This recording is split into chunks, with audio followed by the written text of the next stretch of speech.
एक बार जेक नाम का लड़का अपने डॉग नोवा के साथ वॉक पे जा रहा होता है। वॉक के दौरान अचानक एक रैबिट झाड़ी के पीछे से निकल के भागता है, जिसको देखते ही नोवा लीश छुड़ाकर रैबिट के पीछे भागता है और जेक नोवा को पकड़ने के लिए उसके पीछे भागता है। पर जेक नोवा का ज़्यादा दूर तक पीछा नहीं कर पाता।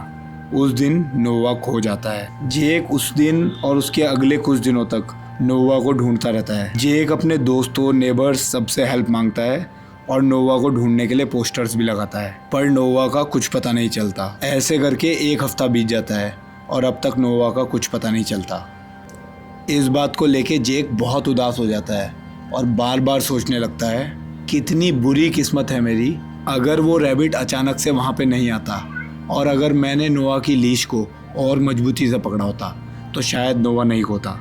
फिर इस बात को एक हफ्ता और गुजर गया और एक दिन एक लड़की अचानक से जैक के घर आई और उसके साथ नोवा भी था। जैसे ही जैक ने नोवा को देखा, उसकी खुशी का ठिकाना नहीं रहा। जैक ने लड़की को थैंक यू बोला और लड़की ने जैक को अपना नाम बताया।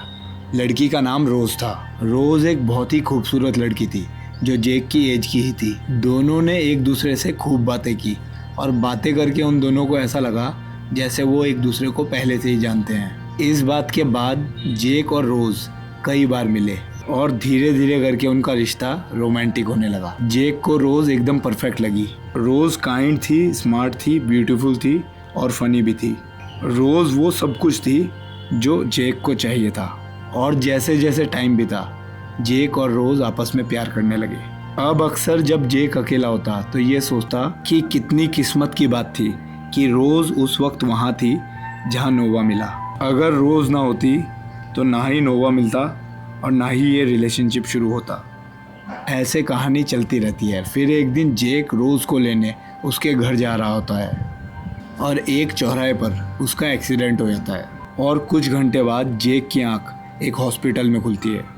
एक डॉक्टर जेक को बताता है कि आपका एक्सीडेंट हुआ है और आपके सर पे चोट आई है और हमें आपका ब्रेन स्कैन करना पड़ेगा ताकि हम ये चेक कर सकें कि आपको कोई सीरियस इंजरी तो नहीं आई है। इस बात को सुनकर जेक फिर से सोचता है कि कितनी बुरी किस्मत है मेरी कि उस वक्त मैं उस चौराहे पे था।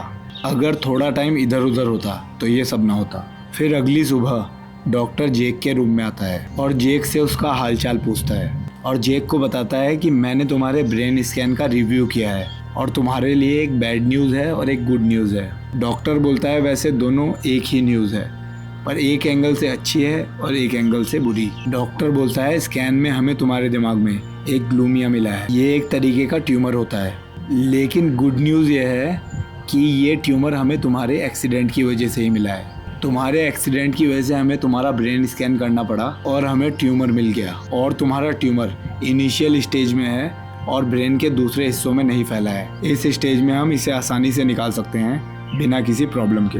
डॉक्टर कहता है ज़्यादातर लोगों को इस ट्यूमर का बहुत बाद तक पता नहीं चलता और जब तक ट्यूमर बहुत ज़्यादा फैल नहीं जाता। कहीं ना कहीं इस एक्सीडेंट ने तुम्हारी ज़िंदगी बचा ली है। ये सब सुनकर जेक को एक बहुत ही अजीब फीलिंग्स आती है। वो फिर से सोचता है कि कितनी किस्मत की बात थी कि वो रोज़ को लेने जा रहा था उस वक्त, और कितनी किस्मत की बात थी कि उसी वक्त एक्सीडेंट हुआ।